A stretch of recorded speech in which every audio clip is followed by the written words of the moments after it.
everybody, welcome to a brand new Let's Play Spyro 3, Year of the Dragon, or here in North America it's just known as Spyro, Year of the Dragon, but it's really the third game in the series, as it comes after Ripto's Rage. Yeah, this is the game that won the lovely poll that I threw up on Twitter, and hope everybody enjoyed partaking in. I'm going to do that a little bit more in the future, so I'd like to hear your opinion on this, on what you'd like to see from me in the future, so... I haven't done too much here. Let's see what this is going to end up taking. Yes, let's create one. Create a nice save block. Alrighty then. So I'm playing this on the PlayStation 3, kind of on via hardware. Let's see what I kind of like.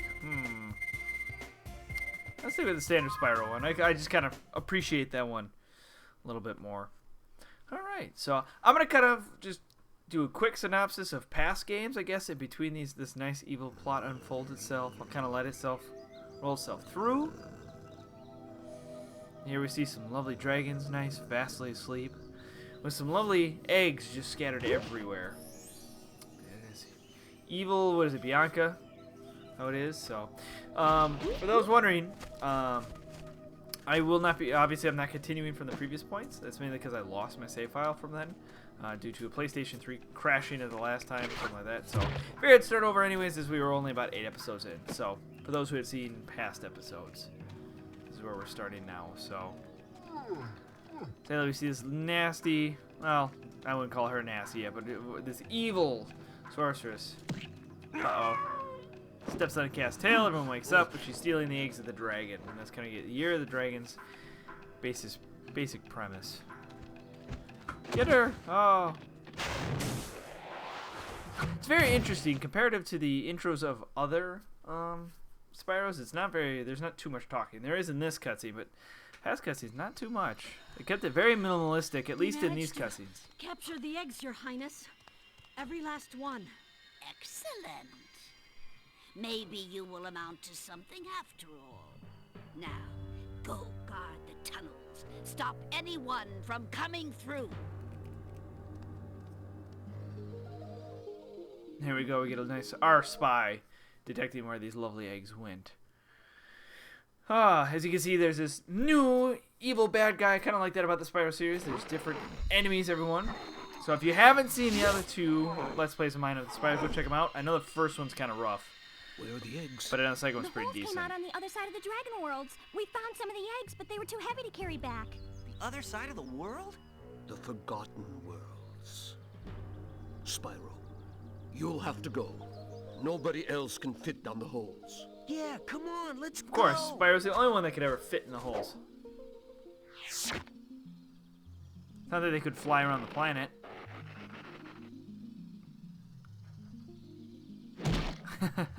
Find the eggs and bring them back, Spyro. You're our only chance. You got it. God, I love this. When I was a kid, this kind of stuff just amazed me, that there was like just voice in video games and there was cohesive stories.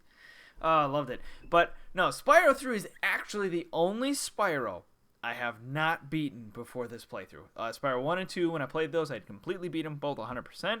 3 was just so big, I had never beaten it. So, hopefully this will end up letting me kind of check this off on a checkbox that I've 100%ed this game and all that.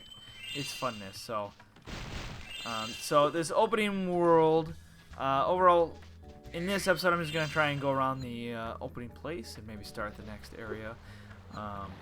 Game, when you compare it to Spyro 1 and 2, graphically is much heavier, and, you know, Insomniac did a much better job this time around, and I'm a big Insomniac fan. I love their games. So hopefully I'll be able to do more in the future, but for now, focus is to finish up Spyro, and then maybe someday, I think in the future, I'll tackle Ratchet and Clank and all them fun ones. So, but anyways, so for those who have never played a Spyro game and are tuning in for the first time, Spyro is basically a dragon, a nice purple dragon who has the ability to breathe flames, charge forward with a little ramming speed, and is able to glide. In terms of collecting, you collect gems or treasures to be able to buy things, all those kinds of fun stuff.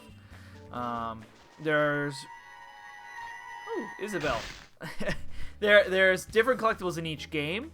In the first game, it's collecting dragon statues. In the second game, it's collecting these green orbs. And in this third game, it'll obviously be the eggs. That's kind of the crux of the story.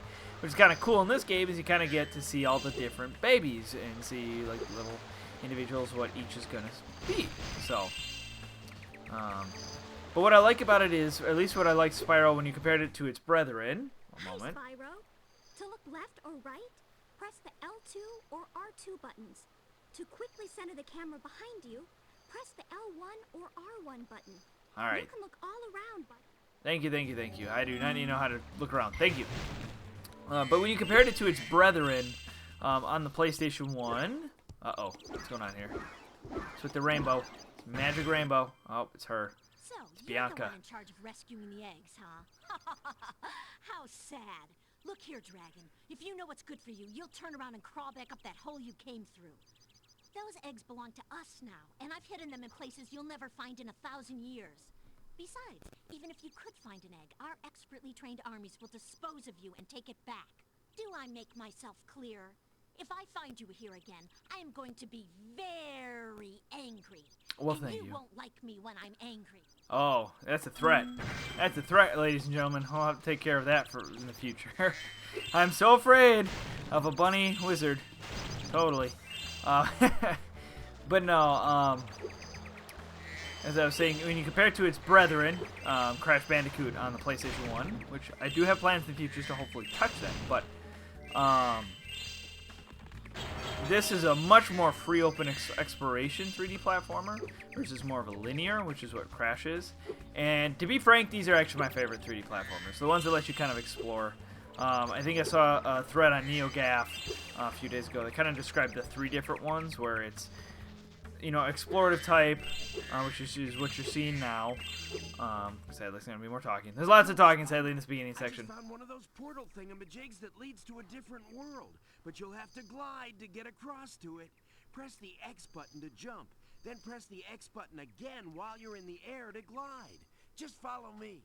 Alright, thank you. Thank you for teaching me how to the maneuvers we've done many times. I'm gonna go over here first. But it's an exploration type where you see Crash Bandicoot is more like a 2D linear. I would say Crash kind of lines up with how, more in the vein of how, oh my god, don't care. More in line with the way how, you gonna give me something? I saw something shiny in that cave over there. Let's go check it out. If you press triangle, you get a little hover. That's the nice thing. So, real quick, I'll take a small diversion of what I was talking about. But in the original Spyro, you didn't get this nice. So here you're going to see me glide and then do a nice flutter. They didn't have that in the first game, and then they added it in the second. Oh, it was much more handy tool. It made platforming a lot better. I found this egg. Oh, good. We found an egg. Who's it going to be? Who's it going to be? It's Coltrane. Coltrane? Coltrane. Coltrane? I don't know. Somebody tell me I say that in the description down below. But no, where Crash Bandicoot is more the style of like 3D world, if you're going to go off a modern game of today, where it's more that linear path-by-path style rather than actual 3D platforming. Actually, I'm going to go down here because there's some stuff down here. Oh, Lord. Alright, of course she's going to talk. This is a Superfly power-up. Superfly power-up. Whenever you go through it, you're able to fly. Okay, so, whoa, that was not intended. But then there's a third, which was like Super Mario Galaxy, which is kind of a mix between the two. And as I've said, my favorite, so I'm going to use this to fly up here. There we go. My favorite is this first style, which is more the Super Mario 64 style, where you're kind of dropped into a world, the Super Mario 64 Banjo-Kazooie. I think Spyro is easily in that pantheon of the ones to play that I like that. One thing I also like is in these games, in the second game, they kind of introduce power-ups, the ability to know new moves and all that fun stuff. But you kind of retain them for the first time. Like unlike Metroid, where you lose it every time you enter a game, you actually have retained all your powers. So you're able to swim in this game versus in the first game you couldn't, but the second game you learned it. You can do this nice head smash, and I don't know if you learn any more new moves, but instead you end up getting these animal partners later that help you. So I kind of like that in these first 3 games they really had it compounding rather than losing, which is it was very different for the time in the industry, where it was more like a reset every time you played it. So Alright, so that should take care of all that. Like I said, this first episode will be more just kind of exploring the overworld, seeing what's around here, as there's a lot to explore and collect. Now, there's multiple ways of kind of going about it. I personally think just going around collecting everything first is the right way to do it. I know some people who like to go from portal to portal. So, the nice thing about this game, some additions they added in previous games, is I love the atlas that's in this. I know it's somewhat in the second, but now it actually has clues to finding the eggs, like bottom of the lake.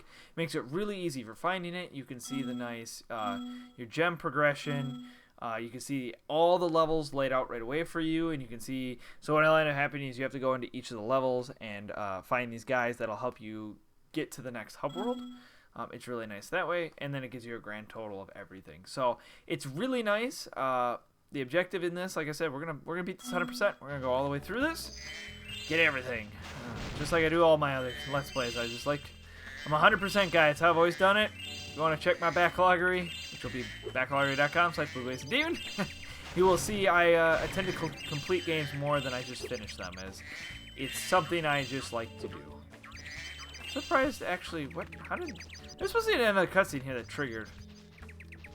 Why did it not trigger? Do I have to go into a level? Is that why? Weird. There's supposed to be a cutscene that triggers there. I see an egg at the bottom of this lake. Oh, good. You're teaching me about swimming. Just what we needed to know. Alright, press square. Basically, when you're underwater, when you're in water, just press square. You're able to do it. It's nice to be able to keep charging. I did avoid the egg on purpose, so don't worry. Now, I don't know everything about this game, as you're going to see. Like I said, since I haven't 100%ed it, something's going to be kind of new. So, these first world and a little bit of the second world I know pretty well. I've done it enough times where I've sat there, I'm like, I'm going to beat this game, and then I lose interest. That's always been my interest, is that when I go to beta, it's usually on a marathon of playing through all the Spyros. I would be like, I'm going to beat all the Spyros. Let's just go. Let's play through them again. I really like this series. Let's do it. And then I get to this game, and I just get tired. So, hey, it's Bruce. I know, lots of Bruces.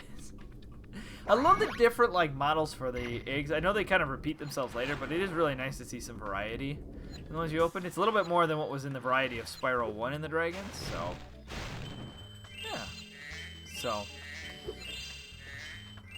So we're almost done with this first world, and sadly we're already a large chunk through this first episode. So hopefully I can get through this and maybe get into the next place. As you can see, so you're kind of blocked off as number of eggs. I think their explanation is the amount of magic power needed from the eggs, because that's why the sorceress is collecting the dragon eggs. There's a amount of magic in them. So, there's these sparks things, these signs. I've never done them in the past, so that'll be interesting to check out. It's especially that's from Sparks. Come back later. I think it's after you beat the game you unlock Sparks World. I have no clue. So, somebody wants to describe it in the bottom below, go for it. I wouldn't mind hearing what those are useful for and when I can expect to have to use the Sparks. I'm actually interested. I've never seen footage on it, and I have no clue what to expect when I come to that, so it'll be a lot of fun. And I've noticed a lot of my channel that a lot of you guys like my 3D platformer stuff, so I'll be doing a lot more of these in the future. I've got a lot of them I like to play. It's my favorite genre, and I can't wait to show some of the different ones. Like I said, I've said Crash and all the rest of them. So, and I know the last egg, I think, is actually under this rock. Yep, it's Liam. Oh, jeez. Apparently he's a crybaby. Alrighty then. Alright, 5 out of 5. And this should round up the rest of the treasure. I might be missing one. God dang. Always miss one. Why is it always one that I miss? Oh.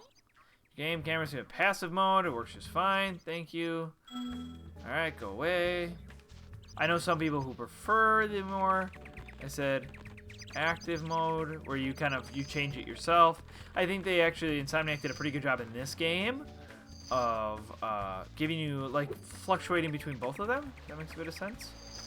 But I think the passive one is really good. Uncompared to, Mario 64, where it's, 75% decent. In this game, I think it's for the most part, I don't really have any camera issues. It's one of the few 3D platformers that gets to hold that crown, that mantle of being, I didn't screw up the camera too bad, but it's much more improved. I personally think Spyro 3 is the best Spyro, even though I sit on the side that Spyro 2 is my favorite. 2's my favorite, 3 is probably the best. Like, if I were to look at it, if I remove my nostalgia goggles, 3 is clearly the better of all of them. Mainly because of the improvements it made and all the extra stuff in the series. Alright. Come on, where's this last gem? Can't be that difficult to find. And I feel like they missed it here or in the water. So, something you guys will have to tell me. I didn't. So on the PS3, there's this. There's like a smoothing filter on it for graphical, and I did try to do an emulator because it would have rendered things even nicer to look at. But I also think it's nice to be playing on the original hardware. Something I prefer. But let me know if the level of smoothing's okay. I don't have the smoothing on right now. I kind of actually thought it looked better without the smoothing in this game, at least in particular. Now, not all do, but... Okay, so it's not up here. Wow, bloody hell. Where the flip is this? Alright, something... I love the charge ability in Spyro. Whoever thought of it? Genius. Good choice. Mainly because of... It's just so easy to zip around. And if you're missing something, to just go from point A to point B. How am I missing one? Where am I missing one? Is it in here I'm missing? Oh, This is perplexing. Where is this? It's up here? Oh, there. Oh, there it is. Alright, how much time we got left? Alright, so I've got technically I'm right at my bubble marker. So, what we'll do, just for funsies, since we beat the hub world 100%, that's good. Spend some time there. Got some introduction to the game. Got introduction to the plot. It's very basic. Very simple plot.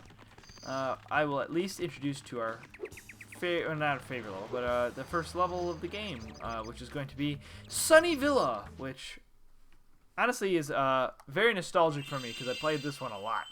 So, alright. Sunny Villa. Entering Sunny Villa. What's kind of cool is I like this where it kind of does a total and it kind of stores it, so... Alright, let's hear. What's the story of this place before we leave? Oh my, oh my. Can you help us? Hordes of ferocious Rhinox have overrun our town and kidnapped the mayor. Oh no. Well, and that's it. That's your basic plot for this level.